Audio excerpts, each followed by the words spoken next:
we're both checked. Ave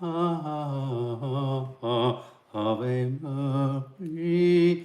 You're like that kid in the back of class who's always on their phone. No, I was just looking for something. I can't find it. Good morning, everybody. How are you? You're looking for your soul. You're looking for your sanity. Oh, it's Friday, guys, which means it's hashtag, you know what, F off Friday. At the end, oh, that sound. Sorry. I think everyone will hear that. Sorry. Are you farting then? Your face looked like Itchy something was hands, passing through your inner organs. Do you sometimes wonder whether we're just a tube with limbs Do you attached? always just have to go to something? What is wrong with you? How have we got there? What? I don't know. It's like an obsessive compulsive thing with you. Compulsively have to say something lavatorial or something within the first few minutes. It's biological. I don't know, it must be you. Morning, everybody. How are you? And a very good morning to Dominic Raab, who's resigned from the cabinet because obviously the report sufficiently suggests he's enough of a bully to have to walk. Which will put an end to all these discussions on virtually every single radio and TV chat show saying, but when is a bully just a strong boss? You know when a bully's a bully. Well, also, all the chat about why was Rishi taking so long. Yeah. Because Rishi's got a fish in So a little dishy. what will have happened then? Will Rishi have said, obviously it's damning enough. I mean, if anyone was going to look through that report, the thing for me is if anyone was going to look through that report and only try and find the positives, it was going to be Rishi.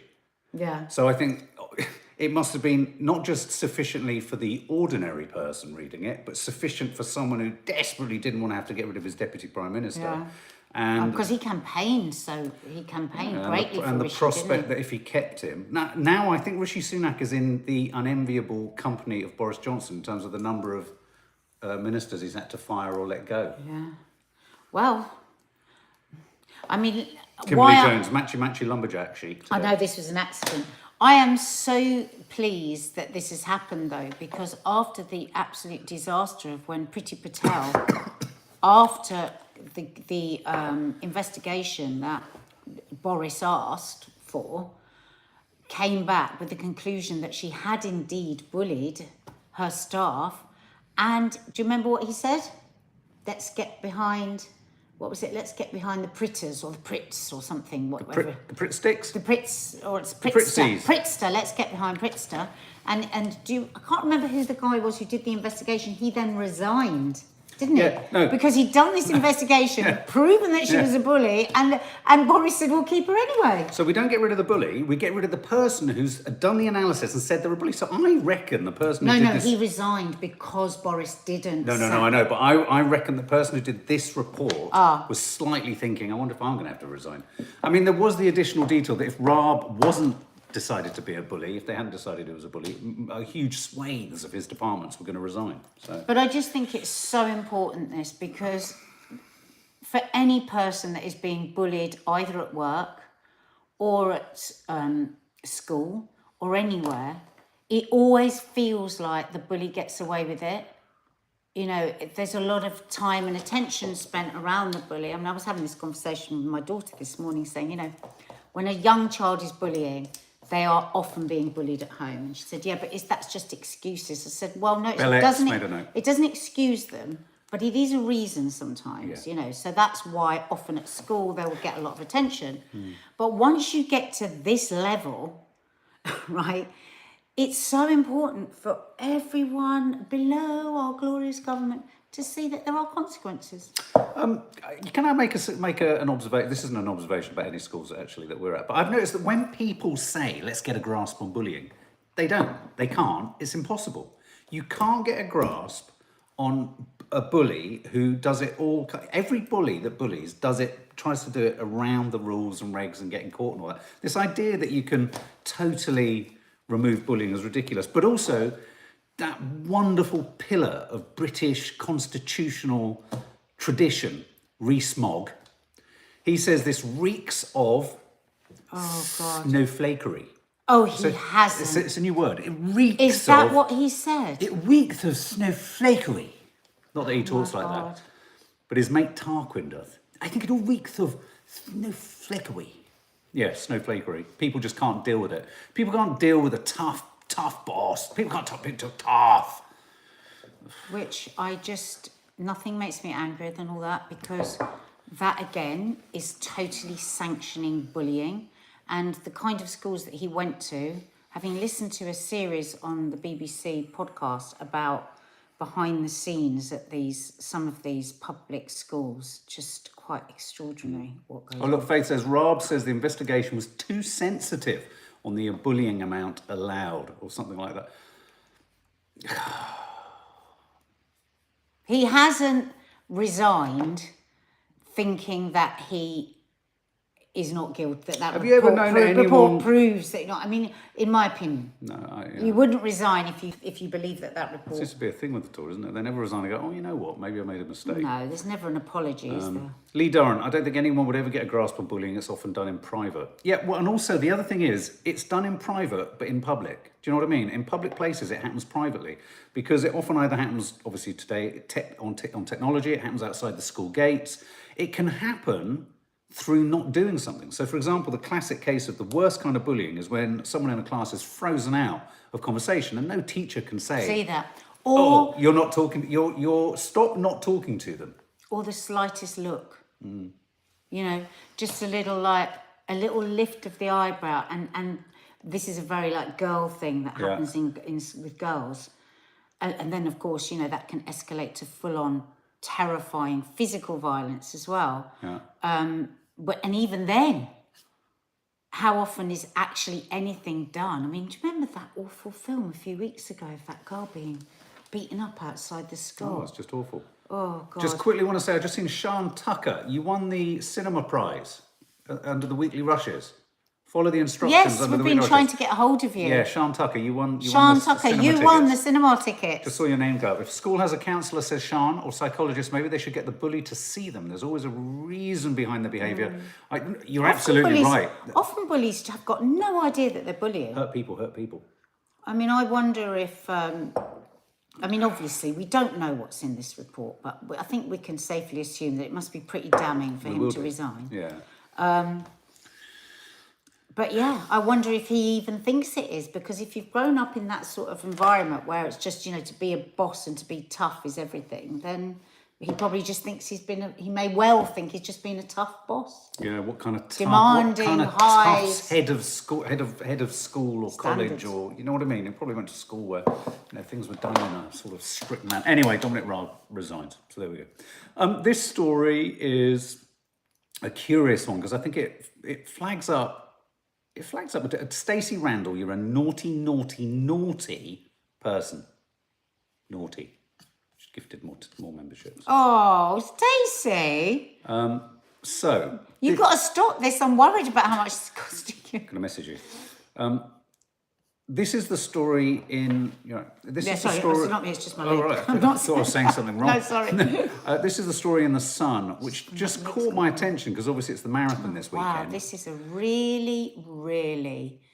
tricky one. This is a major dilemma. So this headline, this is about a woman who's running a marathon, obviously raising charity money for a charity, for brain tumour charity. And one of the reasons she's doing this is because she felt guilt and felt awful about the fact that she did this. I hate this headline, by the way. Well, because did she say that? Yeah, read the headline. Cut and run. I dumped my boyfriend because he had cancer.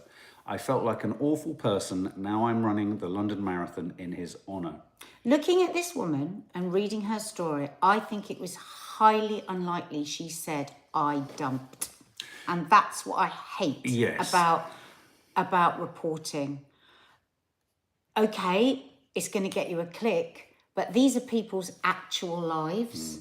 And I'm just very interested in not in the salaciousness of that headline, but I'm just very interested in the actual real dilemma here, because, at the point that her boyfriend was diagnosed with this brain tumour, I think he was 20, was he 30?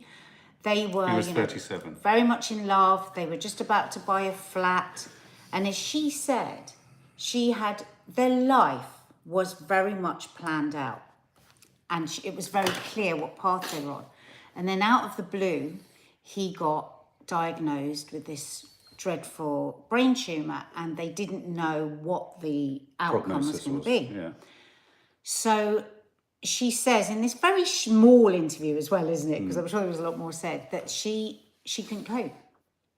And well, she says her exact quote here was, "I felt like the most awful person leaving somebody because they have cancer, but it was damaging my mental health, and it wasn't helping Jel, who is the name." Yeah, of so the they partner. get this diagnosis, and then her mental health, obviously a terrifying thing to happen, a huge shock, and her mental health really struggled, so she left him, and she went to Australia to live with her dad, and he since has had treatment. He now one of his eyes, he had a brain operation, and it affected one of the nerves in his brain, so he has like I suppose like a Bell's palsy sort of side of his face, and he can't close one of his eyes, and he has to use drops all the time.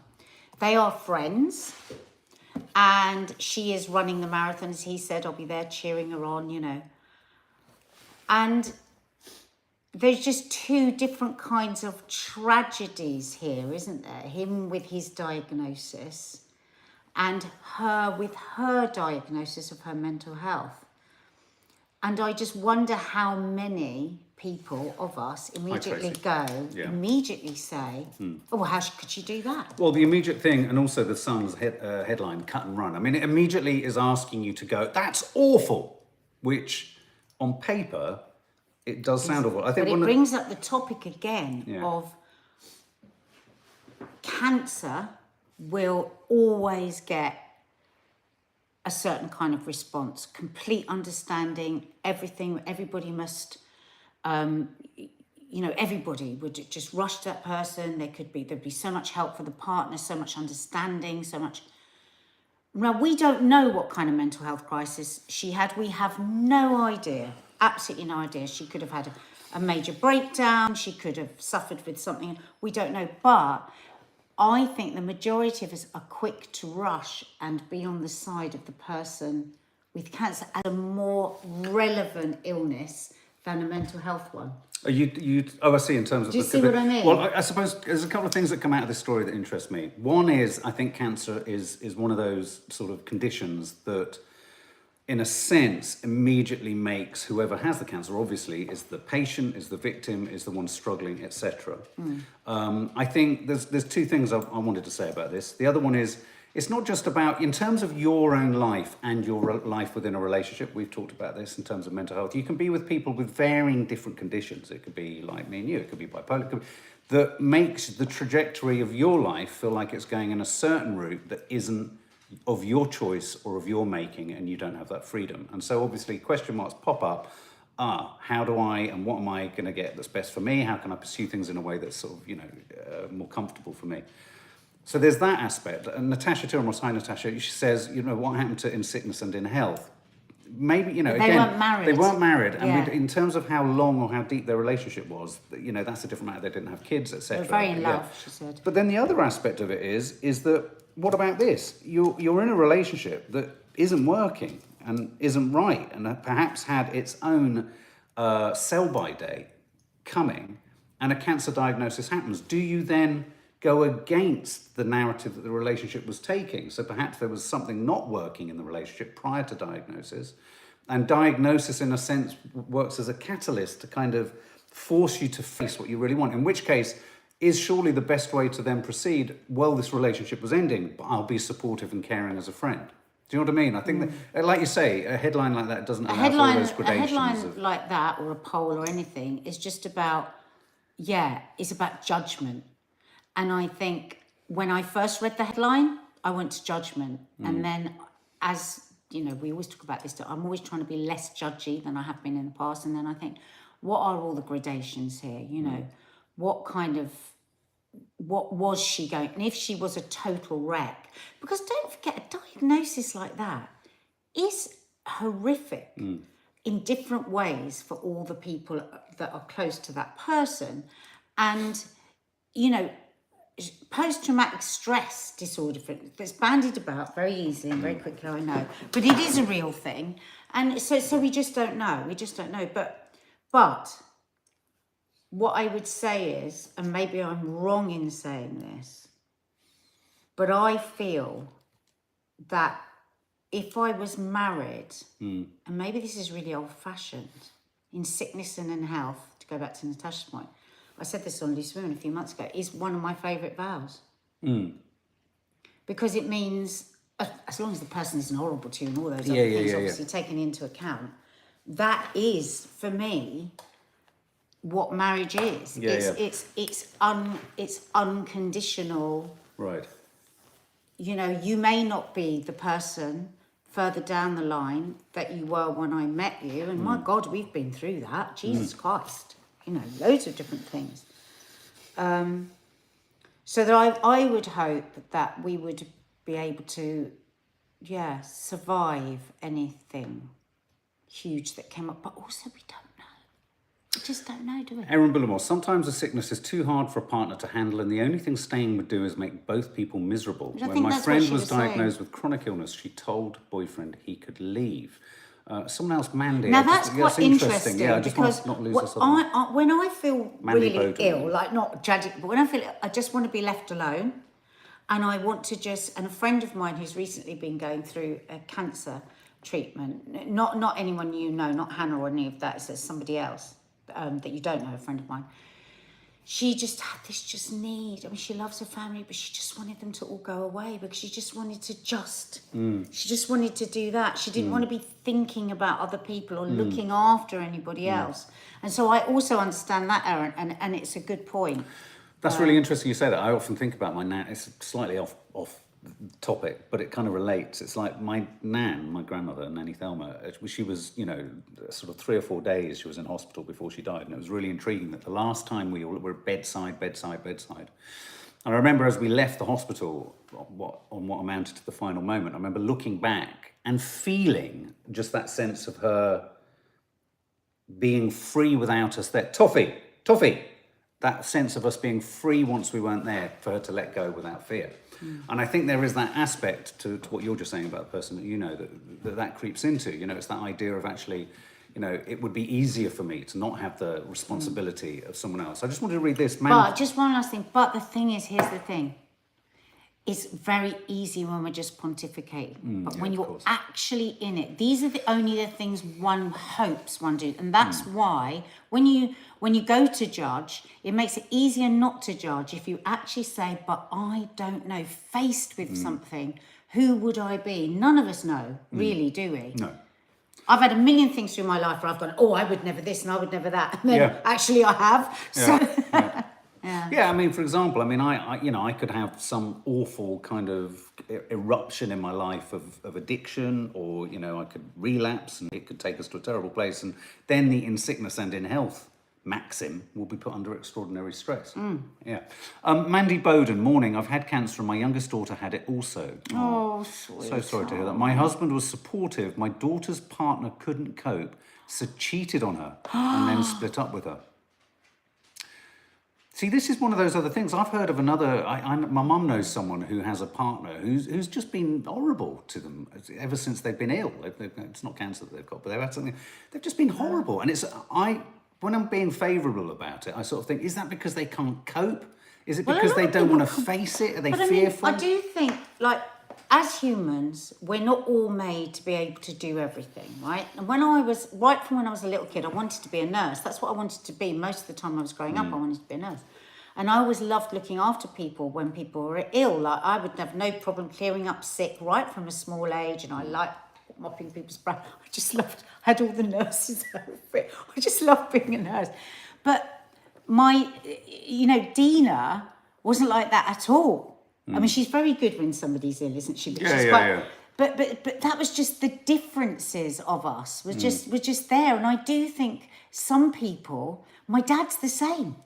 Oh my God, you talk about his illnesses all day long and all night, but if somebody else is ill, he's got no time for it. Yeah. He shies away from it. And I do think those are the differences. So if you've been that sort of person all your life, and then something as monumental as that happens, why would you suddenly become the person that isn't scared of other people's illnesses? Yeah, I suppose true. not. Kimberly But Jones. awful for that person. Imagine that rejection, Jesus Christ. Just final comment on this. Kimberly Jones, my mum had cancer. The family were amazing, but some friends disappeared. When I had my own cancer scare, lots of people also just disappeared. What friends? Oh my God. Well, Is it the fear of facing the possibility yourself, or fearing how you'll cope with it yourself, or? My friend, one of my friends that you don't know, that has had cancer. What was she diagnosed about a year ago now? Yes, about a year ago.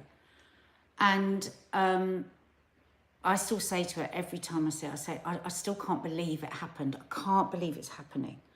But I remember in the early few weeks, as she was telling everybody, I remember her coming to me once. She goes, she said, Nadia, it's just so weird. Everyone's being so lovely to me. And I said to her, listen, I said, all this love for you is always here. But because of this, it's like all I wanted to keep telling was I loved her, kept hugging her, kept making time for her. And it wasn't like because I thought she was going to die or anything, because I didn't. And she won't, and she's going to be fine. I'm sure she will. But it's just like all this comes up and you've just got to keep saying it. And it's just, and we were discussing it, me and her, we say, God, it's such a lesson, isn't it? That this is all in us and we don't say it. We don't remember to say it, and we don't. So there's been so much good and bad with friends, having friends with cancer. The very idea that somebody would walk away from a friend that has cancer is beyond, it is odd, isn't it? Beyond belief, because yes, it's really hard, but some incredible feelings happen around that as well. And I feel, do you know what? It might sound wanky, and I want to think of a way where it doesn't sound wanky, but I feel very blessed for the intense feelings that I've had around having friends. Sorry.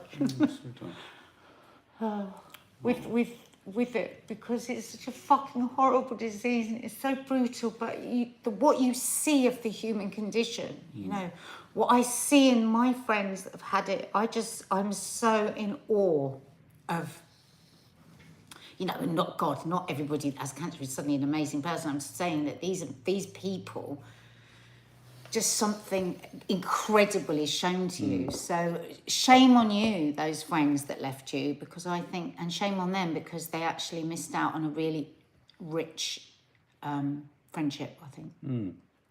Zoe says the same around your depression, friends evaporated. I mean, it happens in many walks of life. I mean, it happened with me with kicking addiction. You know, these things happen. I mean, I think more often than not, though, it's not just about people being selfish. It is about people, unable to face their own fears, worries, and things like that.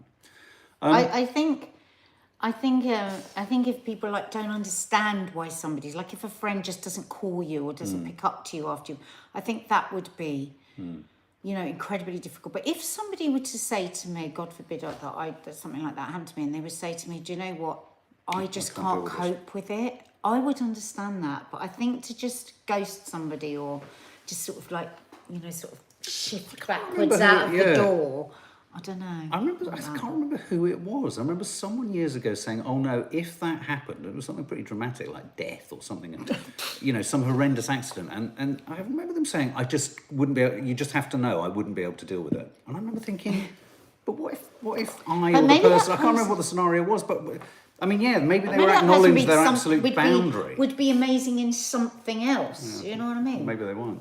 Okay, I just wanted to touch upon this. Boy George is facing the potential of bankruptcy because of his, I think it was his drummer, and ex-lover, essentially trying to sue him for loss of earnings. This happens a lot with bands, doesn't it? So certain members of the band didn't get a writing credit, did get a writing credit. And this is about the drummer, who I didn't realise, what's his name? John Moss. Isn't it funny when you see all of the Culture Club faces, you remember them all? I remember them all from watching them on Top of the Pops. Was John Moss the one that Boy George always said he was in love with? Yes. They had a relationship. So. But did John Moss ever dispute that? Oh, I see. Maybe he did. Did I can't remember, guys. What you one of them? But anyway, he launched a legal case against the band and against Boy George, essentially the the claim and the amount of court costs that could fall Boy George's way could lead to him having to sell his home and all this kind of stuff. This is when things become. I just thought bands that become really acrimonious. You only have to look at This Is Spinal Tap. This happens a lot in bands, and I just thought, I wondered whether this was kind of at the back of things when Boy George was joining, Celebrity in the Jungle and all this kind of stuff.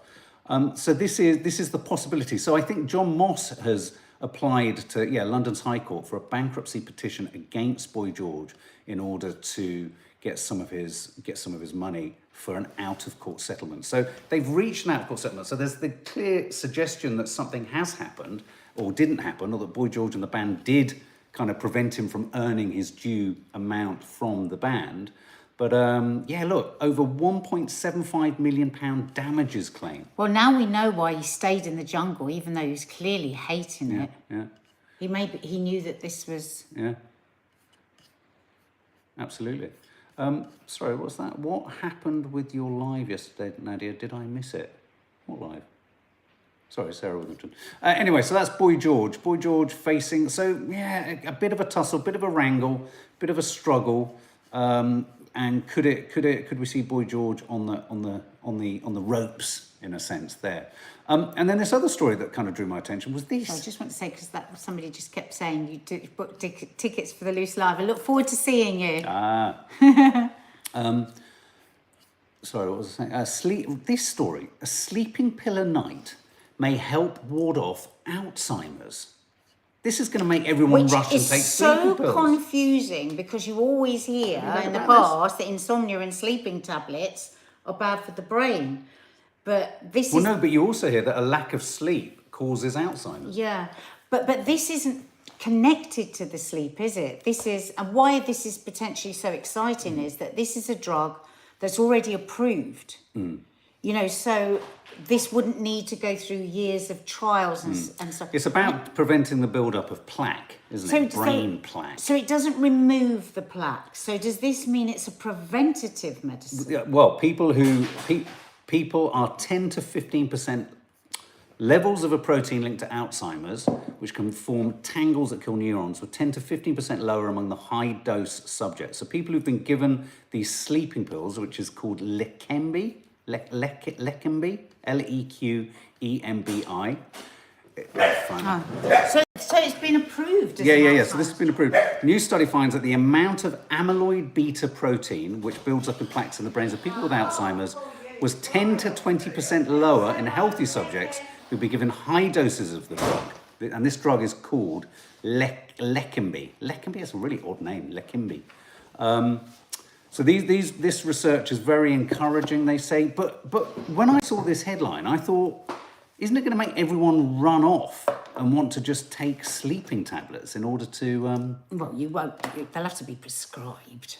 But I don't understand. You'd have to take this as a preventative, so the whole world would have to take it. I don't think they're not necessarily even saying that it's designed for Alzheimer's. They're just saying that the byproduct of this sleeping pill, which has been approved, is that it can reduce the possibility of Alzheimer's in 10 to 20% of people. So that means they're on a track. They're on a new track. Not necessarily that we're going to be taking this next year or whatever, but that there's a new hope. Yeah, absolutely. And I think, I just think also this kind of research always points towards things that other research things are doing, which is sort of telling us that actually it is about, getting...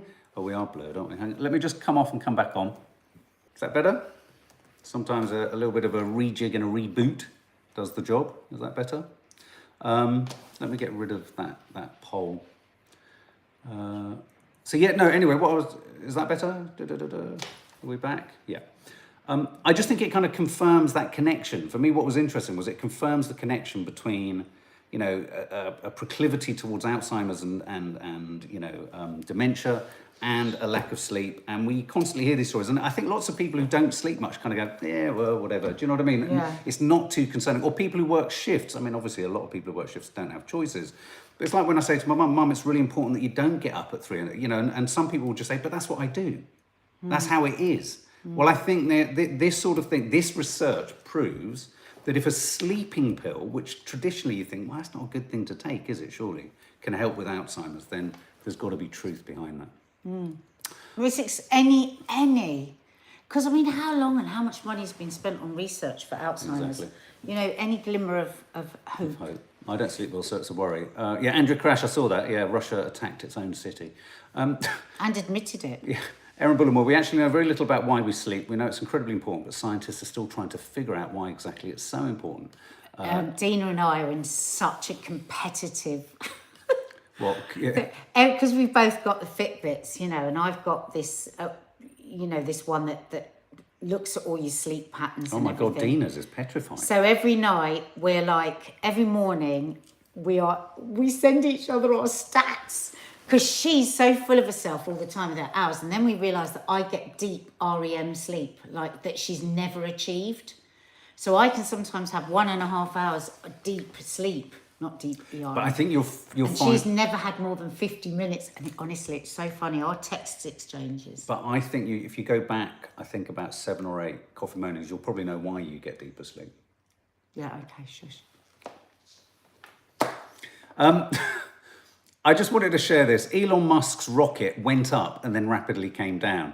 But he's being ridiculed because his description of his rocket not making it into space and doing its job, he describes what happened to his rocket as a rapid unscheduled disassembly. It just broke. An RUD. It was an RUD. So it broke. It broke, basically. It snapped and it went spiralling around like a rocket at a firework display, like when a Catherine wheel comes off its stick. Okay, so what connects Nadia Sawalha off the telly with Beyonce and the Pope? Do you know? What connects this woman next to me and Beyonce and the Pope? Can we think? What connects? Anyone got any ideas? Anyone got any idea? Blue tick, says Lynn Sheard. Yep. Michelle, exclamation mark, I think it says. Or was that I? Just I. Michelle, you're right. You've just said I. The blue tick. Or was that a blue tick? It was a blue eye. That was really odd. Blue tick, lost blue tick. Yep.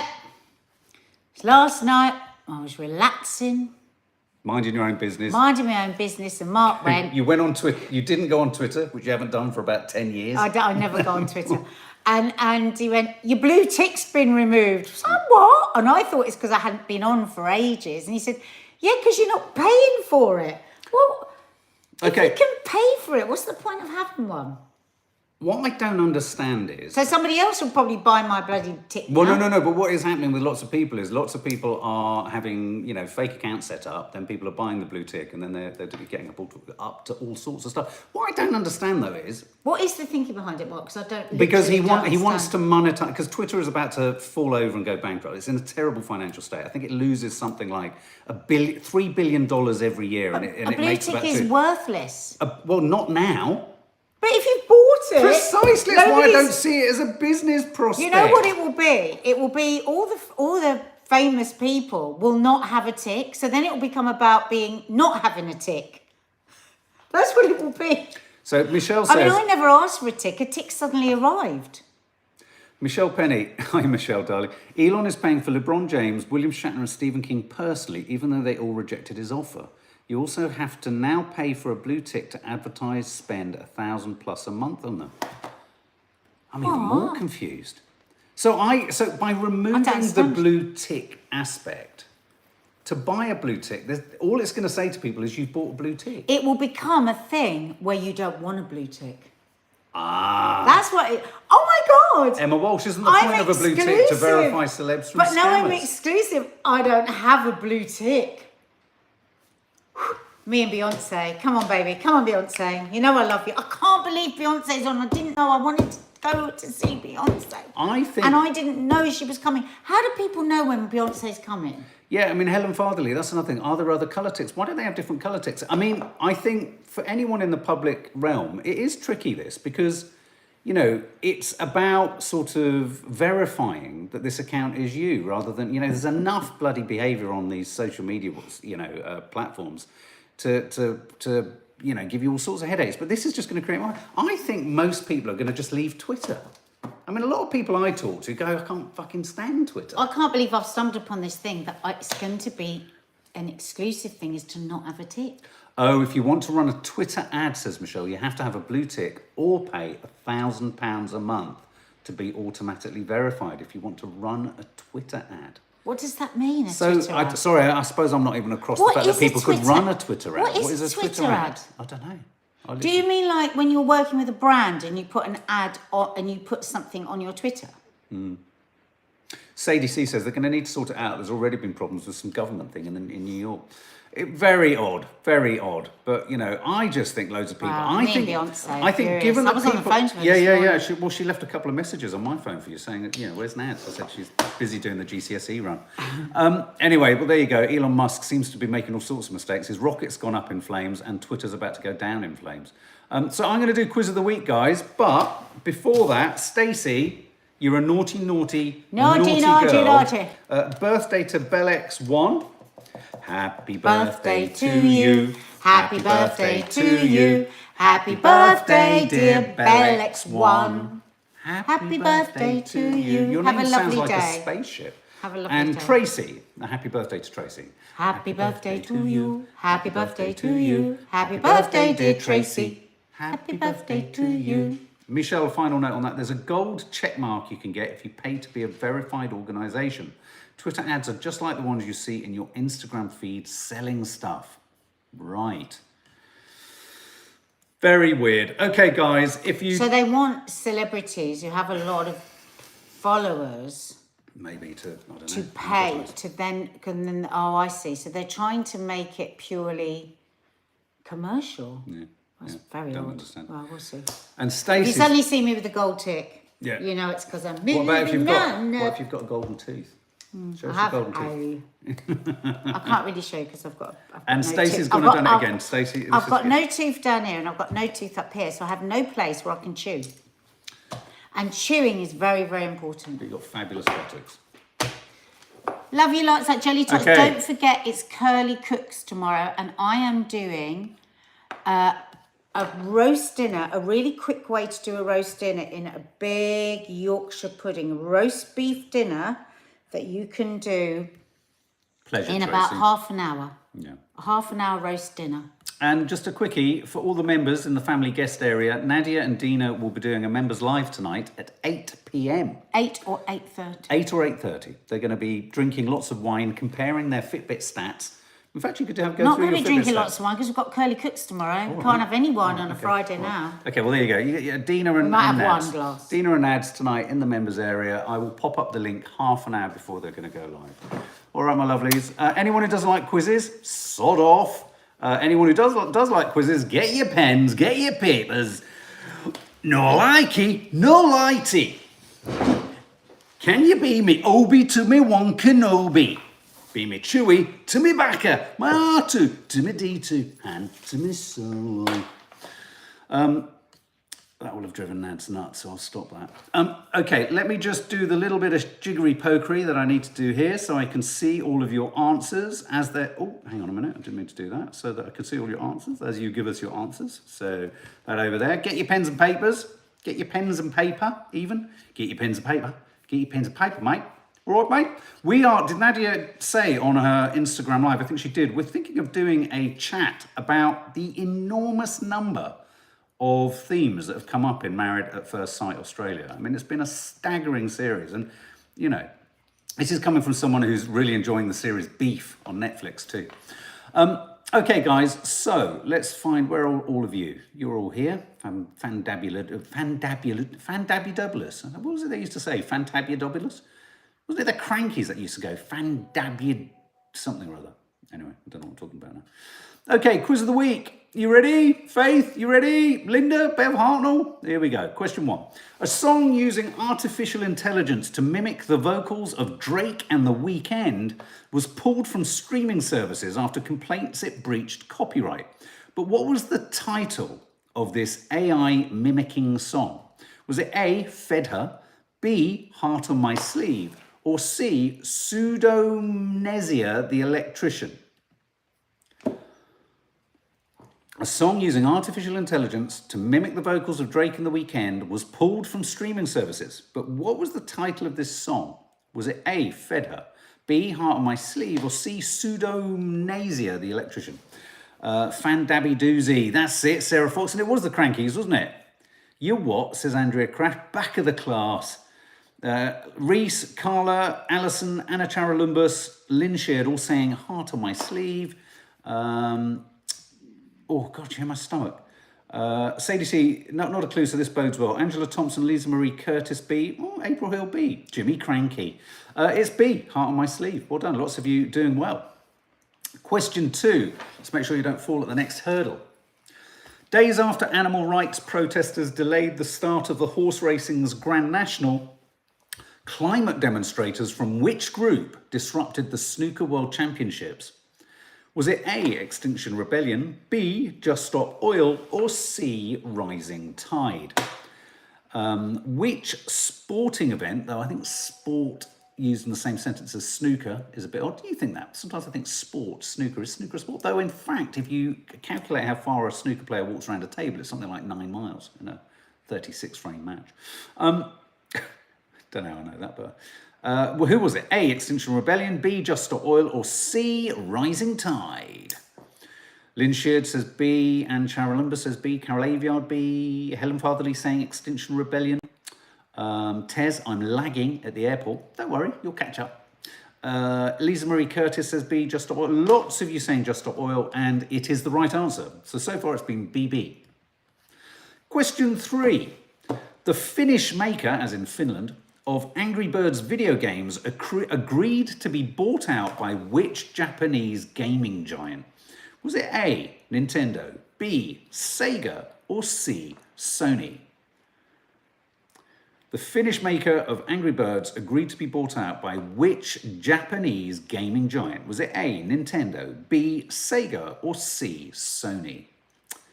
Ooh, nobody knows it, nobody knows, 'cause when I was down, I was a clown. Ooh. Lots of you saying Sony. It is in fact B, Sega. I'm not seeing a lot of Segas there. Elizabeth Gordon got it though. Well done. Question 4. Nearly did this story yesterday. Organisers of a hunting event to raise funds for a New Zealand school scrapped a category that encourages children to shoot which type of pest following an outcry. So organisers of a hunting event to raise funds for a New Zealand school scrapped a category encouraging children to shoot which type of pest? A, feral cats, B, wild pigs, or C, possums? Faith Goodman, okay. Sasha, love your randomness, and I love yours too, Sasha. What a basher Sasha is. Wonder Woman says possums. All right there, possum. That was bad. All right there, possum. Went to Liverpool. Cheryl Newby says cats. Reese Roberts says cats. Carla Martin in stitches. Hope you've got a doctor to take them out. Emma Walsh, Sarah Fox, Mika Mac, A. Feral cats. It is feral cats. And I'm looking at an image of a cat with a cat in its mouth. That's really odd. Question 5. A Canadian businesswoman successfully gave away 133,000 retro chocolate bars with a looming expiry date. Okay, you with me? After appealing for help online. But which were they? What type of chocolate bar did a Canadian businesswoman give away? Was it A, Amazing Raisin, B, Cuban Lunch, or C, Rum and Butter?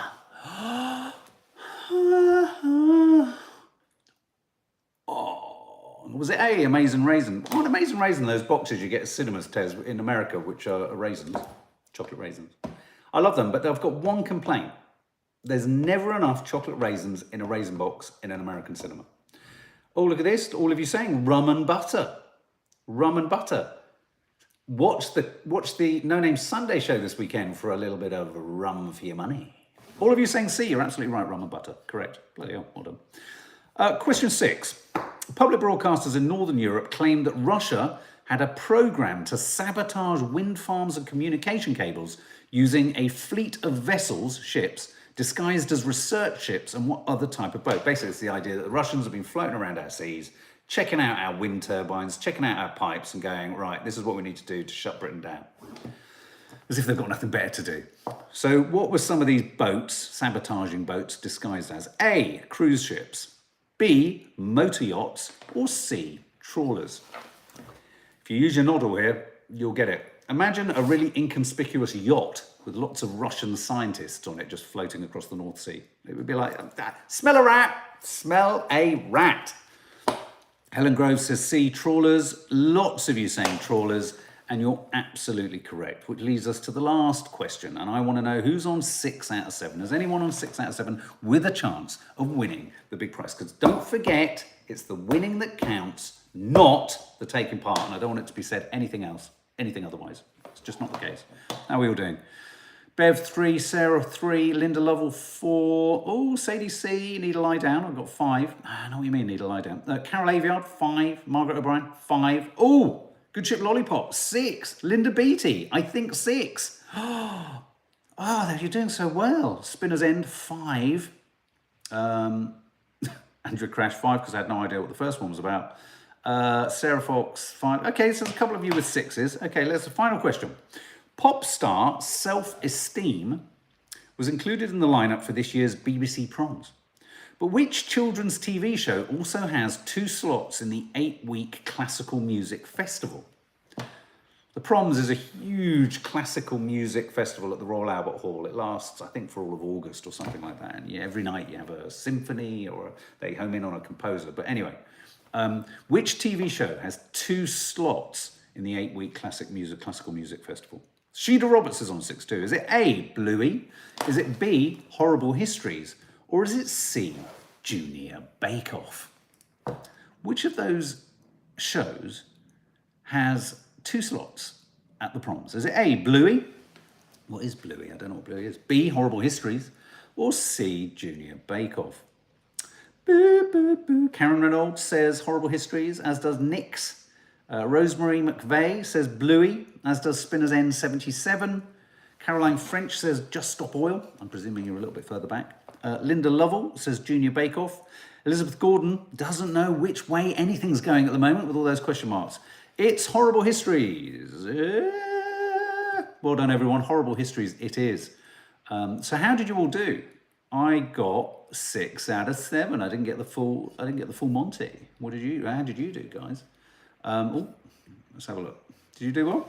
3, Mika Mack. 5, Sarah Withington 3, Helen 4, Lynn Sheard 6, Margaret O'Brien 6, 5, Nick 6 out of 7. Well done. No, I'm not seeing any 6. Good Ship Lollipop, Brenda M, Alice Fisher. Well done for being so honest, Good Ship Lollipop. Fill out the last post. There you go. You could have lied and said, yeah, I got 7 out of 7. But who are you kidding? You're only kidding yourself, aren't you? Let's face it. All right, guys, have a lovely day. Lots of love. Obviously, members, tune in for Nadia and Dina for more hilarity later today. Curly Cooks tomorrow. Saturday newspapers, weekly rushes, all sorts of stuff coming your way this weekend. Lots of lovely, lovely, lovely stuff.